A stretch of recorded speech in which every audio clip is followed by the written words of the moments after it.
Hi, everyone. Welcome to the session Distributed Storage and Bulk Storage, either or both. We will be answering that question today, but first, I want to introduce myself. My name is Gizelle Wray. I'm Manager of Regulatory Affairs and Counsel at SEIA. And I was tasked when I started at SEIA last year to work on storage issues that has been incredibly interesting and has shown that there are a lot of things to tackle here. And so our speakers are going to speak to that, and we're going to answer the question in just a minute here. But it would be great if we could get an introduction from each of our speakers. We have here to my left, Adam Gentner. He's Vice President of Premium Products and Projects at Sonnen. We have also Lidija Sekaric. She's the National Business Director of Distributed Energy for Siemens. And J.W. Postal, who most of you may know, who is the CEO and founder of Nikola Power and a board member of COSA. So I'd like to start off with each of you introducing yourselves and just telling us a little bit about how storage has been a part of your work and what you are doing in the world of storage. So we'll start off with Adam. Perfect, thank you. Adam Gentner, again, Vice President of Premium Products and Projects at Sonnen. Sonnen is obviously an energy storage company based in Germany, founded in 2010 to deal with the problem of too much solar on the grid, the significant peaks and valleys caused by that in Germany, and to store that energy and use it in a more responsible way. So that was a problem we were trying to solve in 2010. Still the problem today. Personally, I used to work for a company called Fronius. I was in service and began to realize that I wanted to do something a little more in line with a long-term solution, that being energy storage and the virtual power plant idea, and came to Sonnen in 2016. So very excited to be here, very excited to have the conversation. Thank you. Thanks. Lidija? Hi, everyone. Lidija Sekaric. I am with Siemens, and Siemens being a very large company, you have my introduction in the program. I actually wanted to give you very briefly an overview of where I'm coming from within the company. So I am a part of a operating company called Siemens Smart Infrastructure, and we provide product, services, and solutions at grid edge. So in our world, that's supplies, demand, EV charging, microgrids. Outside of the energy space, it's also smart buildings, so automation, fire, and so on and so forth. Where I sit and work is actually within our pure play energy business that's behind the meter, distinct from Siemens Energy that used to be a large scale developer. And what we do is develop actually on-site solutions across a range of assets. So storage is only one of them, right? So there's solar, CHP, thermal assets, microgrids. And when I talk about microgrids, I really mean energy management solutions, if you will. And so within that space, storage is actually rarely a standalone solution. For the most part, it's that magical ingredient in a hybrid system. And it is very, very often enabled with solar being deployed, right? Not the least of which because of the tax credit. And very often it is becoming an interesting solution and a customer sourced talking point, saying, can we actually make this work, right? So in that space, there is a myriad of solutions, and we'll talk about that in applications and uses and so on. But the panel being about bulk versus distributed, even though Siemens plays in a bulk storage through a company called Fluence, which is a JV with AES, the take that I would like to explore a little bit later in the conversation is, there's the bulk versus distributed, but how does distributed actually act as bulk storage? So what are the functions of distributed storage that can help instead of deploying bulk storage? My perspective is entirely going to be from the developer side, because we develop and own and operate these assets for their life, and also quite a bit from the customer side, because that is my focus.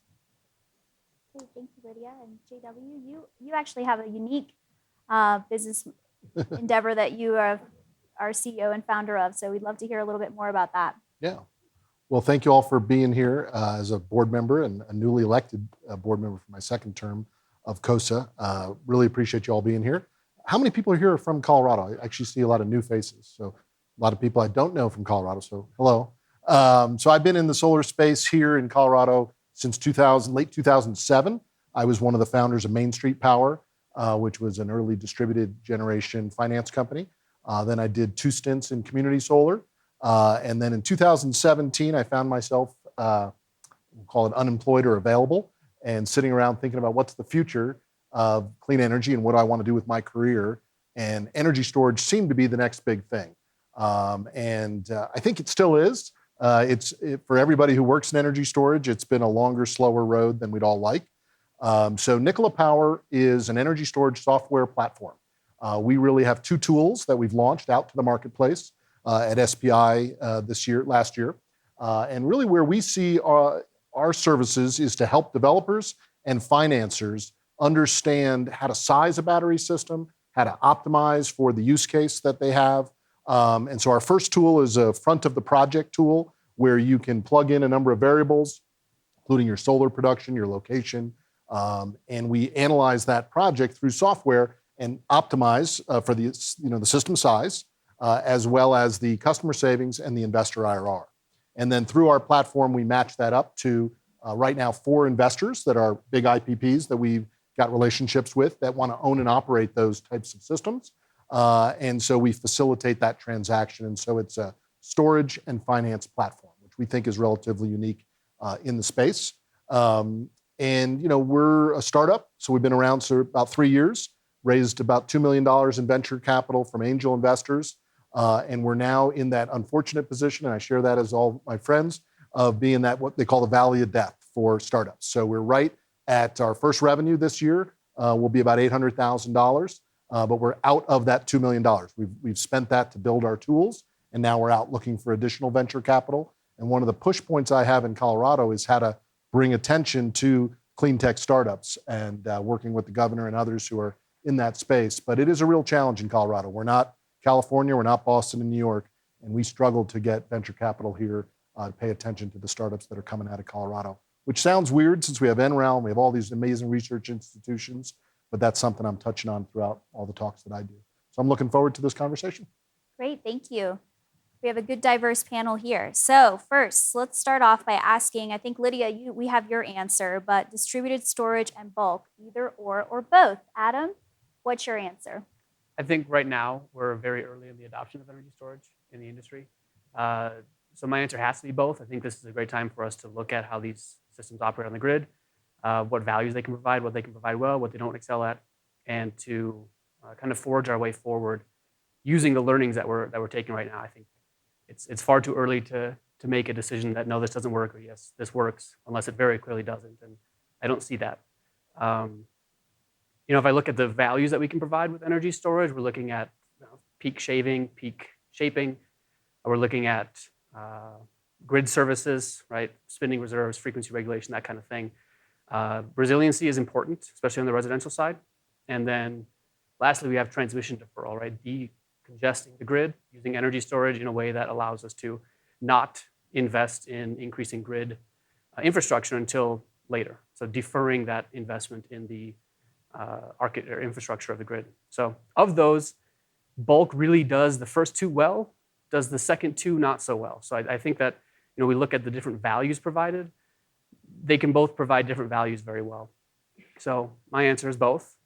Although I obviously have a soft spot in my heart for residential, that's what Sonnen focuses on. So, Lidija, anything to add to your answer from before, or? Yeah. So when I was actually thinking about one versus the other, right? And so there are things that we have to think about that come hand in hand, right? So where our fates are intertwined with bulk storage is in cost reduction, right? So the large batteries are going to help distributed energy or distributed storage penetrate even more, right?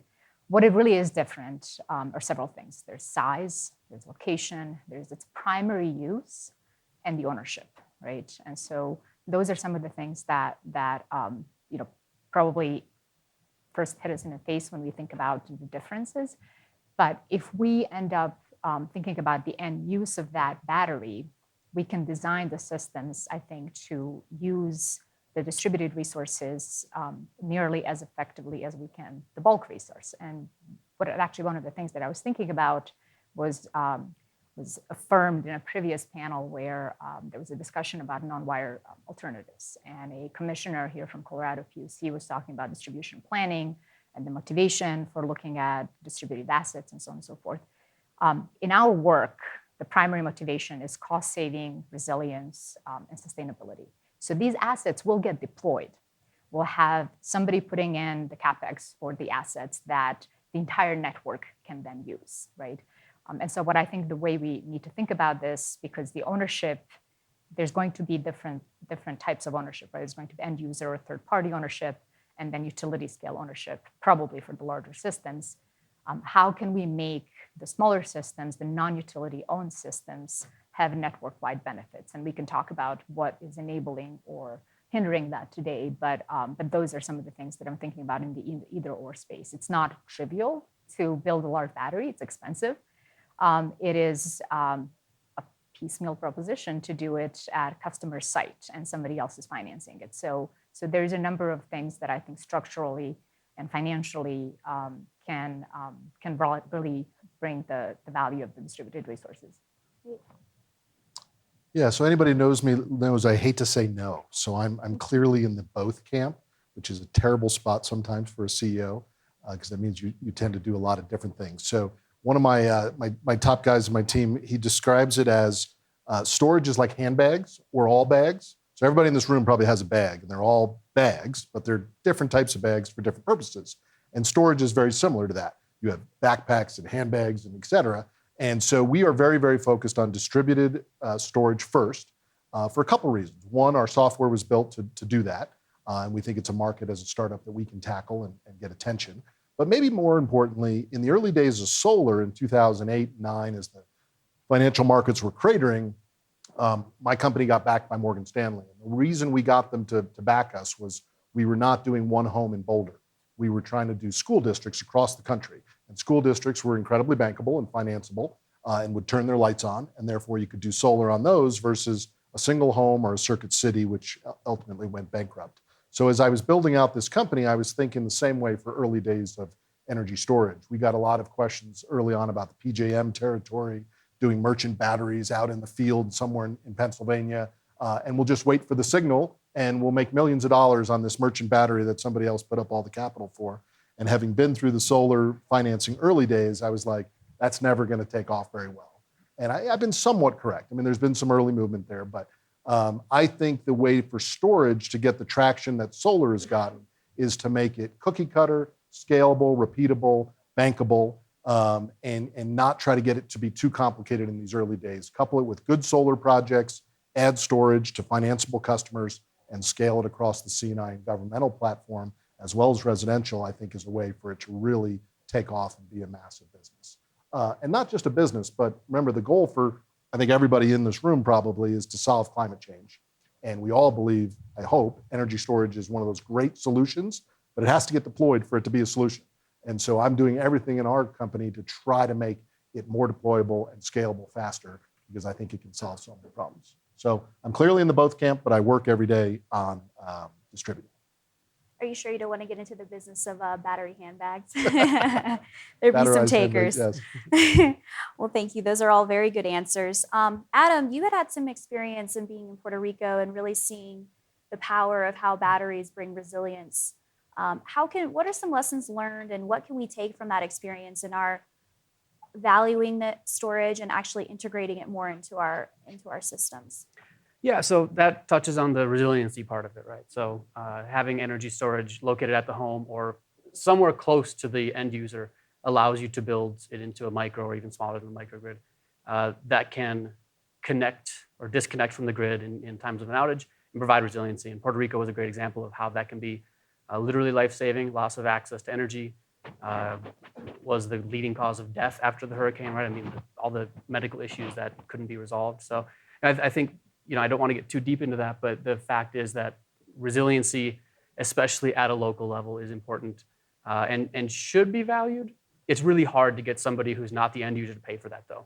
And California showed us the example that sometimes the people who can't afford energy storage are the ones who are most negatively affected by power outages. So the power outages caused by the fire zones in California.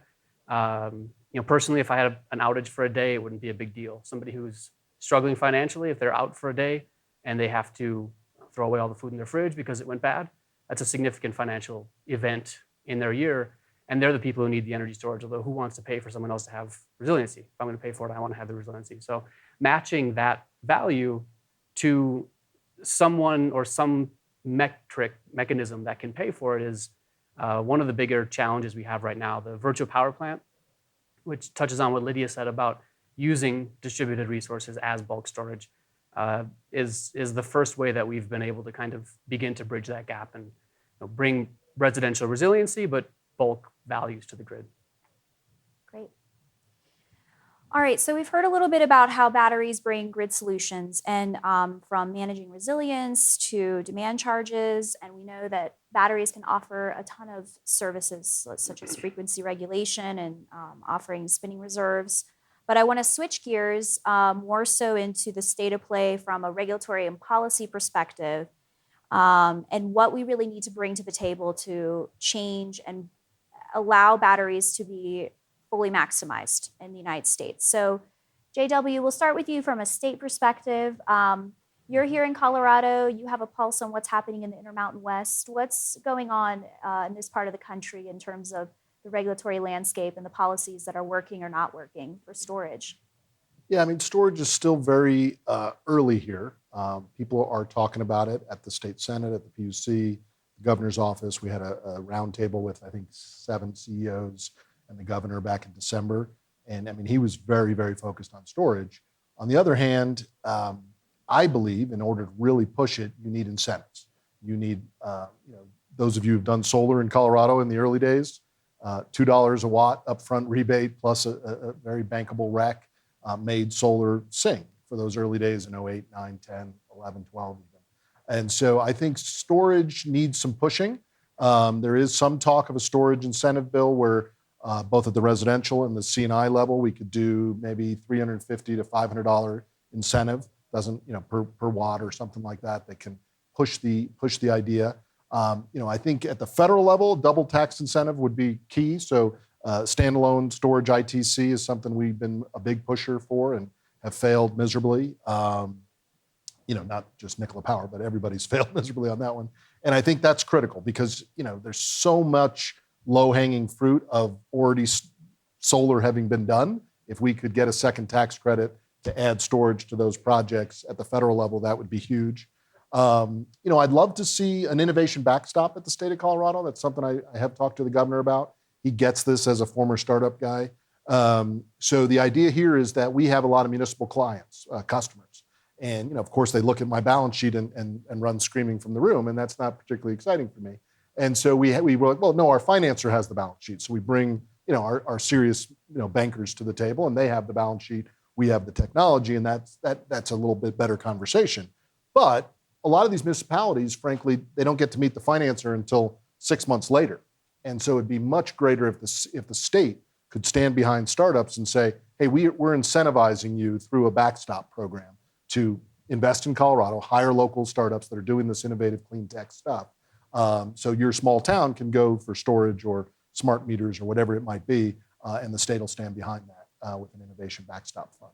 And so we are looking for a sponsor of that at the state senate, at State House right now. I think it has some interest, so that could be one that we do on the state level as well. Great. And hearing a little bit about what's going on in Colorado and in Intermountain West in generally, let's talk about it more from a national standpoint. Where are really the hurdles that we're facing? What's hindering the valuation of storage, and what can we do to really, where can we target in terms of looking at where the fallout has been across the country? Adam, do you have any perspective on that? Yes, I think the battery energy storage ITC is crucial, right? Incentives help get this industry started, and like I said before, we're very early. What we've seen as a big problem too is batteries can provide a big value to the grid. They can do very important things. We've discussed them earlier. However, it's very hard for a residential customer to take advantage of that. I can't go to CAISO and say, let me into DRAM, CAISO, I'm coming. That's just not going to work, right? As an individual consumer. So business models that allow people to have the batteries, but then someone else to monetize it may help. A third-party owned virtual power plant. We have a little experience in that, and it does look like a very promising industry. Or some sort of way for an end customer to get value. So I know that there's, I've heard talks of battery PPAs out there in which somebody else would own the batteries and then cycle them and monetize them on the grid. That's a way too. But right now, there's really very little way for an individual consumer to monetize their battery. And until we have that problem resolved, even with an ITC, it's not going to cover the entire cost of installation, at least for the foreseeable future, which means that you need to have some value if you're going to put money on the table for this battery. Lidija, any insight here? Yeah, I have a few thoughts on that. So, the primary application for batteries in the business that we're in is fortifying a hybrid system they're a part of, right? And so if it's a resilience play, you can choose to have that asset sit idle until you need to back up your power, which is actually a very expensive way to use a battery just on its own, right?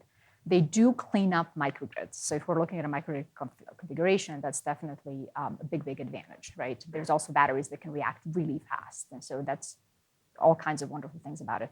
But this high CapEx remains an issue. And so what are some of the things that at the national level, certainly an ITC would help. Solar ITC is helping a little bit right now. But if you look at where actually batteries have taken off, it's only a handful of states in the US. I know a lot of statistics about CNI storage space. So 70% of what's been deployed in that is in California. 70% is also third-party owned. The rest is Massachusetts, New York, a handful of places that are trying to push that through. So incentives absolutely are really important. But the primary business model, the application, the value proposition is in demand charge management and load shifting, right? So that is what motivates vast number of these installations behind the meter. And yet it really isn't enough to think about how do we then make that battery an asset for the whole grid.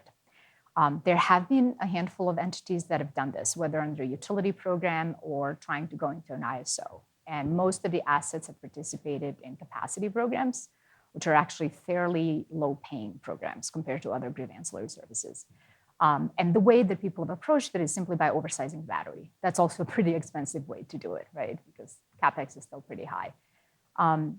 The way really to approach it is, you have to have some kind of smart management of that battery, right? But it's not just the management. These algorithms exist, the management, the controllers, the software, real-time awareness and optimization. We've been implementing that in critical microgrids for a long time. But the knowledge of both end user use pattern and wholesale markets is also an experience that is not necessarily coming together, very many organizations.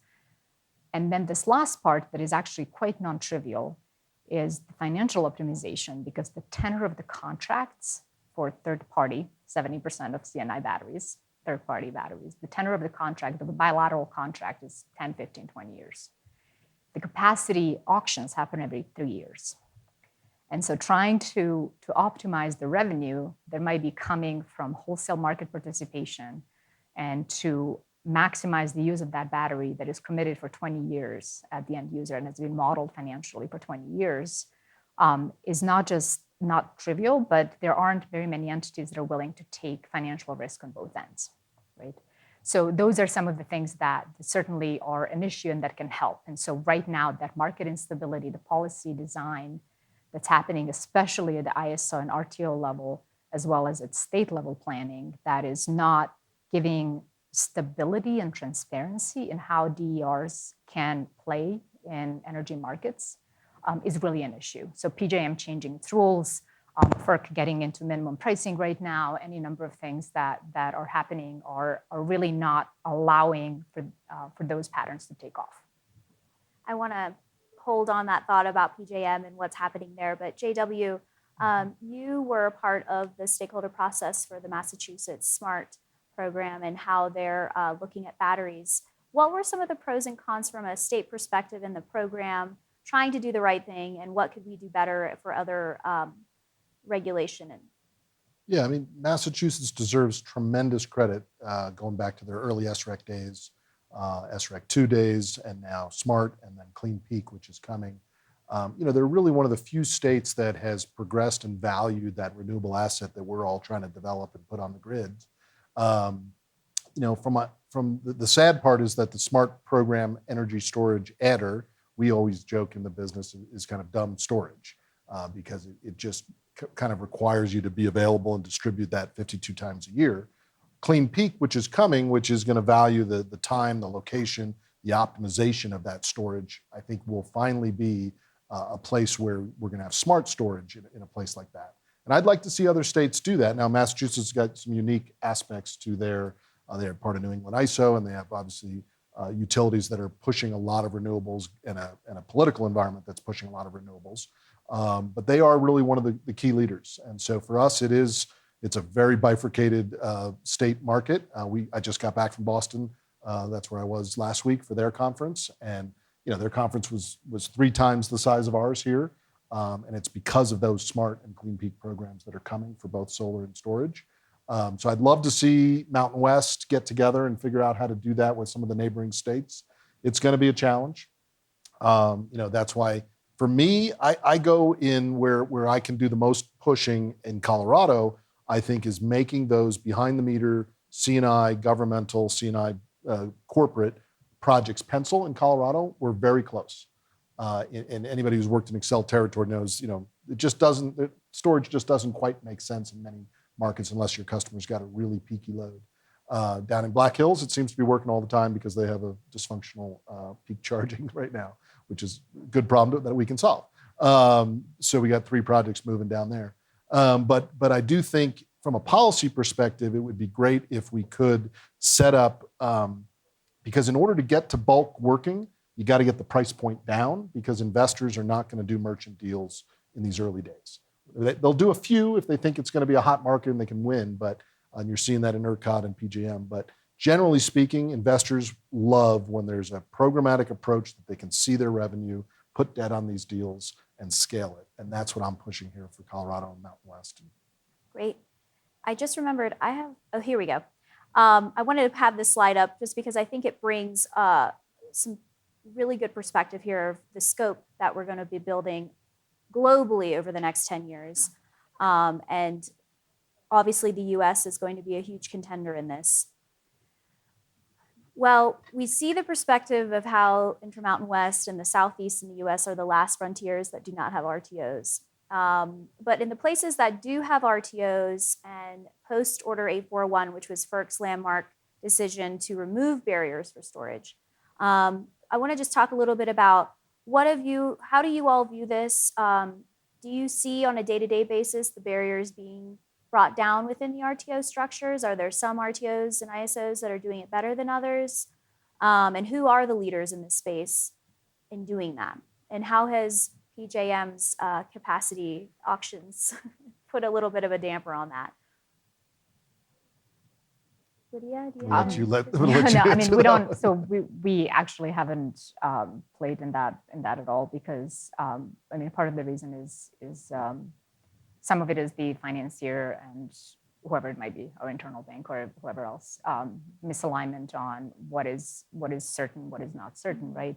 But there have certainly been enough instabilities. So lower capacity pricing is certainly an issue, right? Is it worth it than having to devote a greater battery capacity to sit around for small payment, to having to deal with a curtailment service provider, to any number of things that are functionally just an overhead, right? Where pricing is actually really important because these projects are driven by cost savings. And then changing the rules, for example, proposing longer duration for certain resources that PJM has proposed is not helping. What is looming, and it's yet to be seen whether or not it'll be challenged legally, is the whole minimum price that FERC is imposing on both PJM and New York ISO. Sometime soon is going to really price a lot of these resources out, as well as renewables, out of different auctions. New York ISO did get a permit to aggregate DERs. That's a step forward. ISO New England does it. Number of California utilities and Cal ISO do it. So it's feasible. It really does come down to, what is this crossover along with this, hockey stick of deployment. There is a drop in battery price. So at some point, that battery is going to be cheap enough to say, I'll just casually overprice it and be able to harvest whatever I can harvest from any system. That's just not the case now.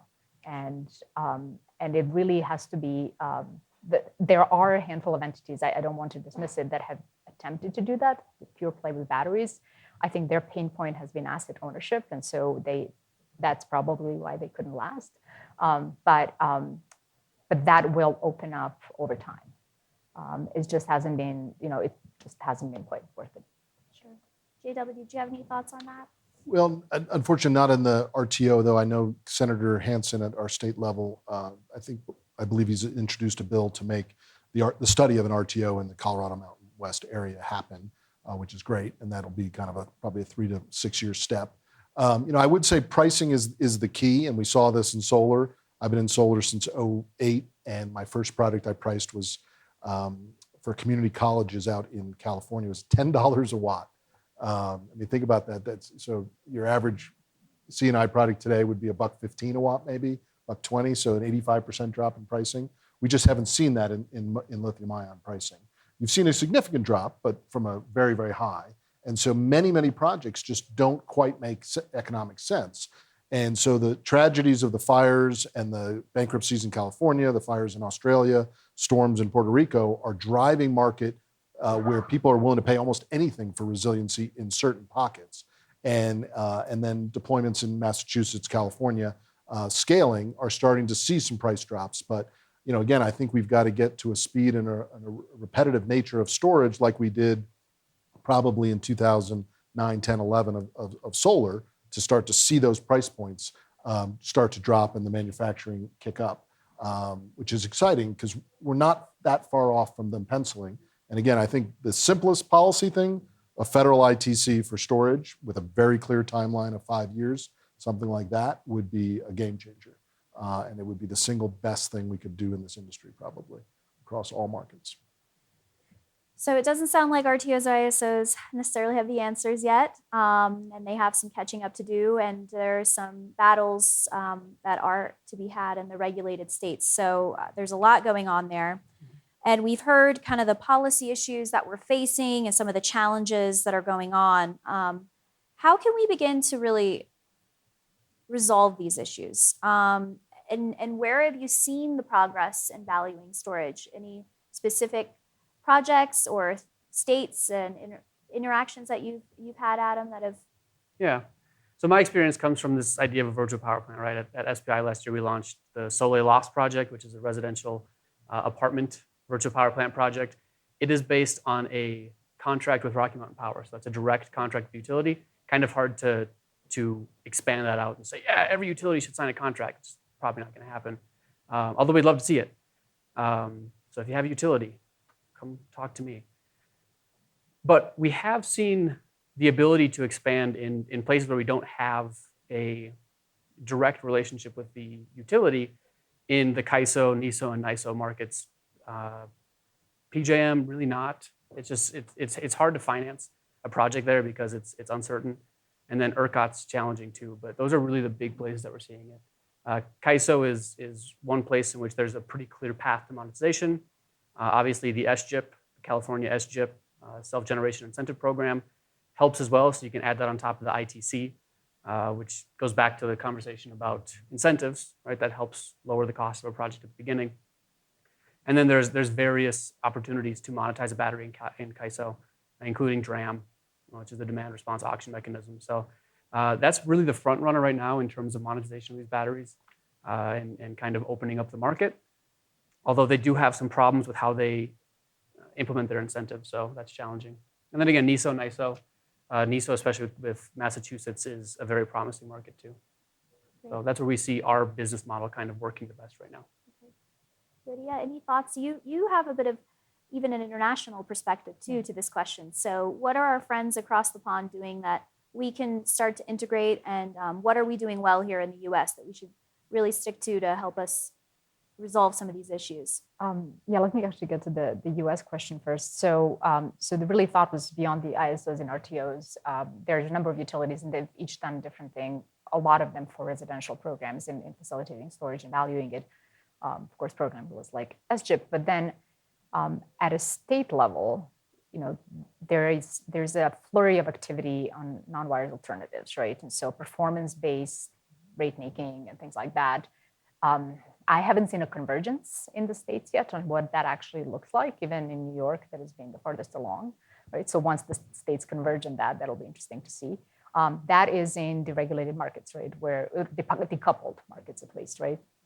But then there are other interesting things happening. So I live in Virginia, and so I know that Virginia clean energy bill inside out at this point. The RPS target actually carves out 35% to be a DER set of resources and also carves out for storage, right? So it's not deregulating, it's still going to be Dominion and Appalachian Power, but it's actually mandating that it has to be non-utility owned distributed set of resources that for a number of reasons and benefits that it enumerates. So there are interesting things happening that can happen coming from PUC, that can come from legislature, they can come at ISO and RTO level, as well as at a utility level, right? So I think we need to be creative about where we can push buttons. Now, in the world where these markets work well, and one of the benefits of working for a global company, I tend to scan our projects elsewhere because the technology for integrating all of this exists, right? It's just a matter of like, where's the market enabling it? And so I'm trying to understand what do things look like when they actually work in these different applications. So Finland is one of these markets. And so Finland participates in the Nordic wholesale market, but it has its own hotspot or demand response market. And it has for a long time allowed on-site resources to participate in that market. So as a homeowner, you can participate in that market. It's very easy. There's very few barriers to be able to get into it. We've executed on very interesting projects, not just storage alone, but it started with a large mall that wanted to have solar and storage and active energy efficiency management and EV charging and to participate in that market, right? And they wanted one microgrid to roll them all, right? That has actually expanded to multi-site installations for a railroad company that is all, again, networking it all into a single microgrid. And again, microgrid, in this case, meaning energy management system, out to a city that will have 50 buildings as a part of a microgrid that's participating in the hotspot market.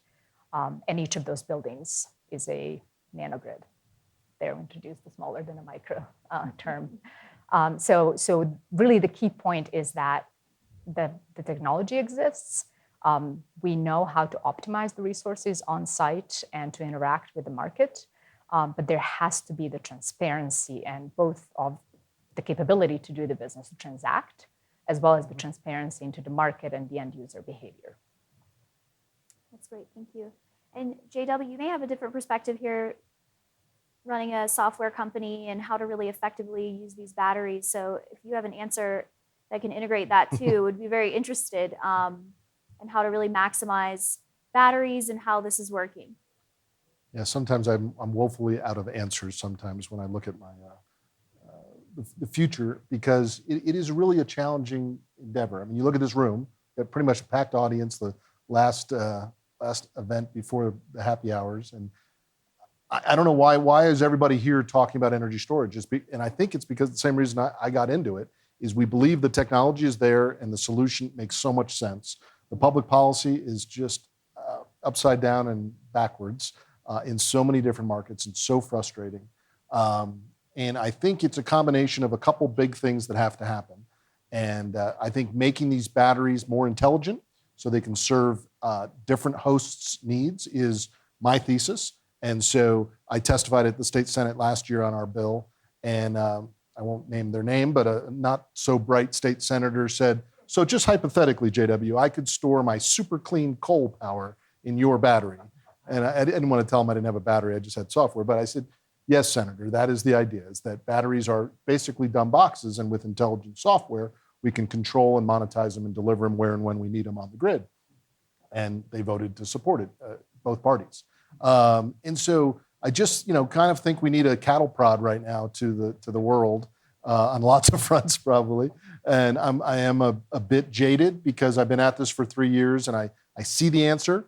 And venture world is not joining in. The private equity world is not joining in, and the policymakers are frustratingly slow at the state level, and at the federal level, they've abdicated all thought processes of intelligence. So, and maybe not at FERC, but you know where I mean. So we'll just leave it at that. But I'm still game to keep pushing energy storage. I think it's the future of our one planet we get to live on, and I'm going to keep fighting on it every day. Well, great. That's an excellent segue here into some questions for our audience. If you'd like to come up to the mic and ask your questions. And I think one thing that is definitely a takeaway in terms of answering some of our challenges is for you all to get involved in the stakeholder process, wherever that may be. If it's the RTO ISO level, I know SEIA is doing a lot to combat some of the issues, or if there are things going on the utility space, to start educating our folks at the PUCs and during IRP processes. It would be very important that we do that, especially over the next 5 years, because we have a lot of storage that is supposed to be coming online, and we need to definitely pave the way for that. So it looks like we have a question here. My name is Masood Ahmad. I'm Resource Planning Manager doing IRP for Platte River Power Authority. And we are actually in the middle of the process right now. And the battery economics don't seem to make sense today, or not even into the next visible future. So I have two questions. One is, at what price you think the explosive growth that we saw will happen? I want to hear your perspective. Second is for JW especially. Why should US taxpayers pay for the development of this technology while European rates are 10 to 20 cents and they are doing it, and there are a billion people in this planet who don't have electricity? It makes sense for them to pay for the battery and let the technology develop, and then it'll automatically come to the US. Yeah, I'll take the second one first, because we should lead the world in this stuff, because we're the greatest country on earth, and if we can do it, we should do it. And it's $1 trillion deficit. We should be. Well, there's much better ways to solve that, and we'll start with rational tax policy. But leaving that aside, price points, it all depends on which project. At the residential level, I would argue that, and I don't know if I have the price per kilowatt hour that I think it works at all C&I levels, but yeah, I mean, it does depend on the, in our case, solar plus storage, sizing and what we're doing. But we're about 30% away from all projects penciling in almost every market. So we're about a 30% drop in where we are at kilowatt hour price today. And you got to make sure you're looking at fully installed versus just the battery component. So I was referring to as fully installed battery cost, which some people, I don't know what your pricing is today, and if you want to share that, but at the residential level, obviously higher, and then the super large systems you're seeing, certainly lower. But we're about 30% away. And I work a lot with LG and Chint and Samsung and Tesla. And Tesla's obviously pushing the envelope on pricing. Interestingly, as great a year they've had in the stock, they're technically not a bankable company. And so you're betting on the brand, which is fascinating, and it's a good brand, and a great car. I drive one, but the price points are really interesting. So they're pushing the price envelope, where Chint, LG, and Samsung are kind of chasing. So not a great answer, but I'd happy to talk about the incentive one more over a beer. Did anyone have an answer to the first question? Yeah, I mean, from my perspective, it depends on what you're using the battery for, right? If the battery is for backup, it depends on what bulk supply. Yeah, I mean, I think they're quite a ways away from bulk supply. There are high value services that they can provide, right? Spinning reserves, they can fire very quickly. That's a higher value service.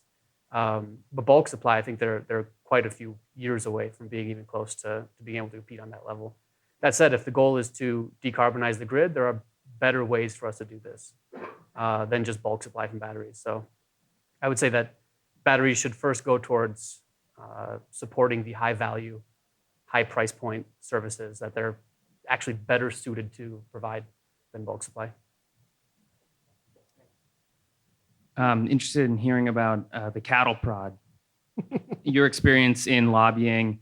It's one thing to have an idea for incentives. It's an entirely different one to be able to successfully persuade and lobby for it. So any insights into talking points, position points that have bipartisan or support from natural gas along the way, to any of that. Yeah. Yeah. So Colorado, sadly, don't mean to jump in, but Colorado is, strangled by this thing we have. It's called the Tabor provision, which doesn't allow for sane budgeting policy. And so we really struggle to do the right thing. And it was passed many years ago when Colorado was a little bit more mavericky and anti-tax and anti-government. And we still have strains of that across the horizons. But I think we now have a majority of progressives in the Senate and the House and in the governors, and it's time to repeal Tabor and really push it in the not too distant future. And then you can have real policy change and spending change on doing the right stuff in renewable energy. We've been a leader. We were the first state to pass, and I worked on that campaign to pass a renewable energy portfolio standard. I mean, it was a big thing. And then Excel, fought it, and now obviously they support it, and now they're pushing the envelope even further. But we need our policy and our tax policy to support these new incentives and pieces. They can't right now. Lidija, do you have any insight to that? What really can herd the cats? Oh gosh, I really don't deal with lobbying at all, but I've certainly observed. I live in DC neighborhood, and so what has traditionally worked, one is understanding very closely the interests of your lawmakers, which very often come down to some kind of value creation in their district, right? And with energy technology, what we're doing is we're rebuilding infrastructure, and that requires stuff. If you can make stuff closer to home, that always helps. So if there is a domestic manufacturing or assembly angle, that certainly has always worked. I think some of the innovation leadership, first in class, first in country, first in state, whatever it might be, sometimes resonates, sort of the competition angle for sure. But often, it can also take a form of a different path, right? So unfortunately, so we may or may not succeed in getting incentives for a particular type of technology, but we can try to set parameters in rulemaking that will be technology agnostic, that can help our technology, right? So thinking carefully through that as well. Thank you. Yes, hi. Jill Clyburn. I work mostly with community scale projects, solar plus storage, being,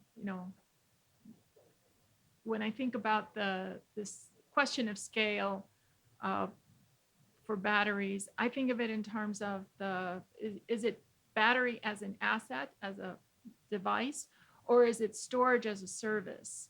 And I wonder if you could all comment a little bit on whether finding the right business model is going to have much impact on that, on the speed of adoption, because we know in the solar business, for example, the PPA was a real boost for a period of time, and we've seen some storage PPAs, but I don't know that there's been a breakthrough, and I just wonder if you could comment on that. Sure, I can tackle that one. I mean, we struggle with the business model question. So we do solar PPAs plus capacity payment, typically with the storage as a combination offering. I think storage as a service makes a lot of sense. Ultimately, the investor, somebody's going to own that asset. There's still an asset, it's in the ground, it's attached to the solar, and someone's going to own that. And I think the way to get to scale the fastest is to have that owner have a clear path to revenue, ideally 20, 25 years of revenue that they can see out in front of them, and then they can leverage the hell out of it like banks like to do and deploy hundreds of millions of dollars in that capacity, just like they did in the early days of solar. And now we're all benefiting from that, and you're seeing billions of dollars in bankable solar projects. I think that's the path for storage, is that those storage assets have to be bankable. And then value stacking, and I was remembering my very first PowerPoint I did, and I created this little value stacking thing that we all talk about in storage, and I could do this, and I could do that, and I could do that for this person. And in reality, software theoretically can do some of that, but it's not financeable. It's not scalable. You have to be able to show the investor who's going to own that asset where that stream of revenue is coming from. And the easier and simpler that is for these investors, they'll deploy hundreds of millions of dollars. And they're all making announcements. We want to deploy $3 billion. BlackRock just announced it. But we've got to make it easier for them.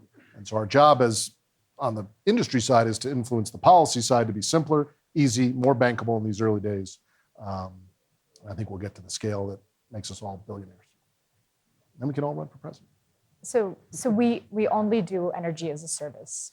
So we don't sell. There's other parts of Siemens that sell equipment, integrated and so on. Our part of the business only does energy as a service. And so for batteries, of course, it can be either per use or lease, capacity payment, structuring it any way you want. But absolutely that right now, because CapEx is so high, it is very equivalent to third-party ownership that happened in solar that really boosted the market significantly. And then if you see what's happened in solar as that crossover of the payback of owned systems versus finance systems, especially in residential space, became more feasible, then you see a drop off in third-party ownership, right? And not quite yet in C&I systems, but that might happen someday. Well, it will happen someday with batteries for sure. But right now, it is actually a significant enabler for adoption of technology. Yeah. I agree. Yeah. And to your point, I mean, you need to be able to monetize this asset over 25 years. That's what energy investors, people who invest in power plants, are used to. They don't want to look at a 10-year battery and say, I got to replace it. The project we have in Salt Lake City was based on a 25-year IRR. So that's absolutely part of the project. And then having a monetization mechanism in place, right? If the future of monetizing this asset is unclear, if it changes every 3 years, or if it changes with the whim of whoever's in office, then it's very hard to monetize this. So I think that right now we're definitely in the energy as a service, right? Somebody's owning the asset, but it's probably not the taxpayer or the ratepayer. Is there a sweet spot in terms of scale? Because I know Sonnen, for example, I think of as a customer sometimes. Yeah, we are. We're into projects now. That's part of again what we launched at Salt Lake City. But that's a 3.5 megawatt. 3.5 to 5 are the projects we're working on in the pipeline. So that's something where we can find investors to look at it. But the big challenge is long-term monetization. Good to see you, JW. So I've got, it's kind of a broad question, but you and I worked on a commercial project right after we met last year. Mhm. Still hasn't come to fruition. On the commercial side and even the municipal and utility RFPs that we see, they want storage as an option, but they don't seem very serious about it. And they're just trying to tiptoe the waters. But then there's, real situations, especially on the commercial side with peak load shaving, getting rid of demand charges, possibly integrating a system like yours with solar and maybe a system like the Atom Power digital breaker panel to provide a complete solution to a customer's problems. And it's hard to get them to, for one, wrap their mind around the solar part. And then you start adding all this other stuff that really is a complete solution and it's financially worthwhile. But it's hard to get those customers to see the light. And then we've got the residential side where you've got so many products that are basically doing the same thing and customers, they want to do it, they're interested in it, but they get scared away when they realize that 10 kW battery is only going to power their fridge, charge their phone and turn on the light.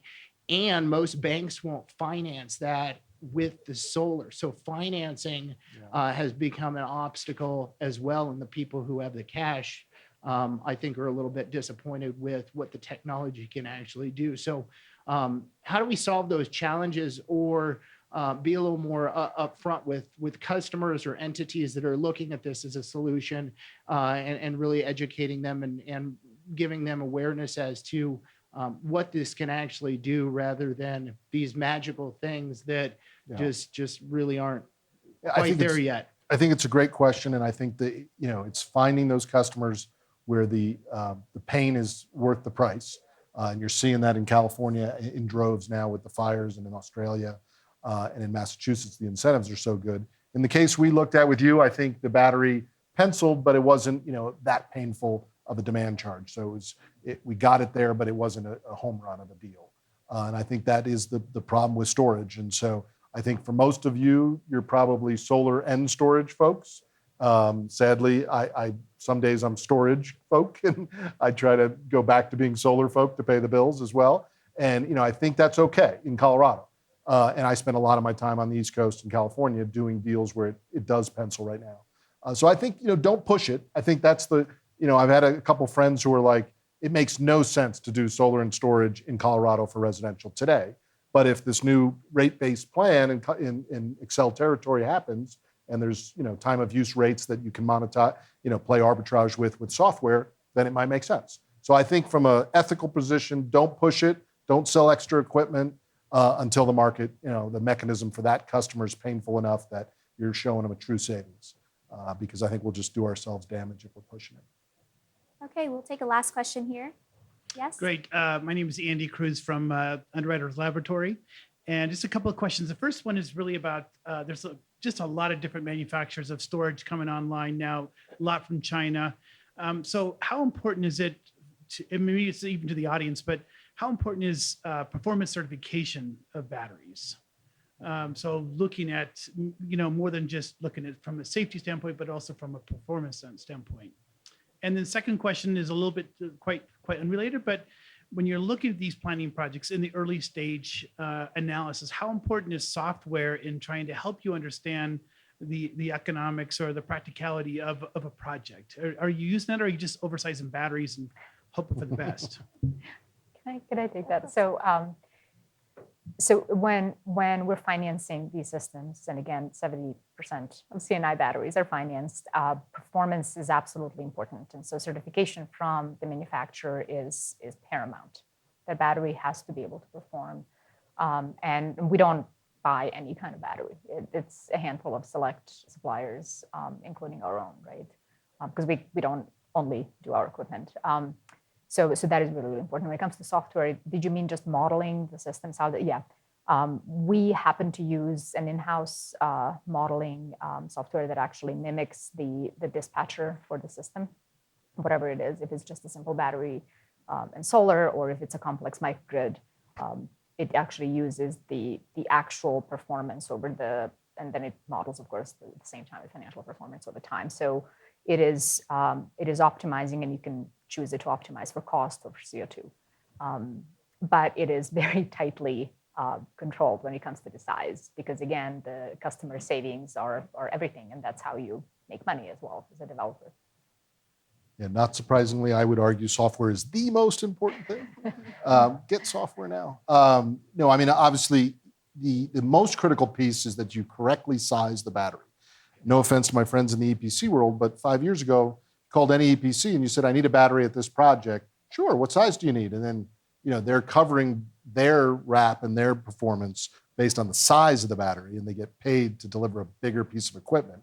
And that's fundamentally why the industry just stalled. And if you think about it for a second. So I think optimally, correctly sizing the battery is the key to better project economics. More projects work, prices drop. It's a fortuitous loop that I like to talk about. In terms of performance, I think it should be the battery manufacturers, not the software folks that are, as long as we're not touching that base algorithm and the BMS of the battery, they should be standing behind the performance of a battery that serves that market, right? So if they're in the C&I peak shaving business, and they're providing a battery for that, that's the performance they should be warranted. And they have big balance sheets, LG, Samsung are some of the biggest companies in the world, and they should do that so they can get the business going, sell more batteries, and not push it to the software company that is 6 smart people, but we're 6 smart people with no balance sheet compared to LG. Makes no sense from a business perspective, in my mind. So. I would love to see performance testing. I think that would be very good. Right now, I think DNVGL is probably the one that everyone goes to, but I'd love to see something that really is just a standard for performance of batteries. 9540A, I think, was a good step in the right direction as far as safety is concerned. So not just the safety of the cabinet, but safety of the chemistry. So I'd love to see more performance-based measuring. I think that would help with monetization. That would help with getting investors behind it and really showing that it's the right solution. So, I actually want to point out for those who might be either curious or have access to it, there haven't been enough battery systems out there operating at this point. And I know that there's a handful of integrators that have managed and built and had insight into greater capacity than others. And there is an effort among some of them to retroactively look at how the battery was used and try to harvest the data from these systems, which is not actually always trivial. But this is becoming available. So this is the same sort of the watershed moment when we had enough PV panels out there, then you could then have the statistics of how long they could, under what conditions they could perform, and so on and so forth. And all of a sudden, we stopped worrying about bankability of PV panels. So I think at this point, it would be useful to try to get access to that data or help people mine that data. Well, it sounds like we have answered that both is definitely, for the foreseeable future, going to be the path forward for storage. I want to thank you all for joining us and providing such insightful thoughts on this subject. Thank you all for the audience for your questions. And I wouldn't be doing my job if I didn't plug SEIA and all the good work that we're doing on storage. If you'd like to join our efforts, please come catch me after the discussion, or you can reach me over email or any way possible. So we're definitely looking at how to appropriately value storage and advocate across all the RTOs and all the states. So thank you all. Thanks.